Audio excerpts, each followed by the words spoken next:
Dala ito ni Sheriff Macdum, isang Arabong misyonaryo 140 years bago dumating si Ferdinand Magellan. Nagsimula muna sa Malaysia at Indonesia, binaybay ni Macdum ang dagat hanggang marating niya ang isla sa Tawi-Tawi. Tigil lang nang dumating ang mga Kastila.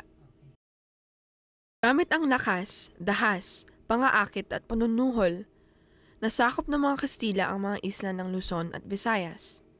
Pero hindi ang mga tribo ng mga Moro sa Mindanao. Isang taon bago naganap ang massacre, may 200 Moro ang nirecruit at sinanay ng militar para sa isang tagong operasyon ng pagsalakay sa Sabah, Malaysia. Nang malaman ito ng mga recruit, tumanggi ang mga ito at nagpumilit bumalik sa kanilang mga probinsya na nagresulta sa kamatayan ng 28 kabataang Moro sa isla ng Corregidor.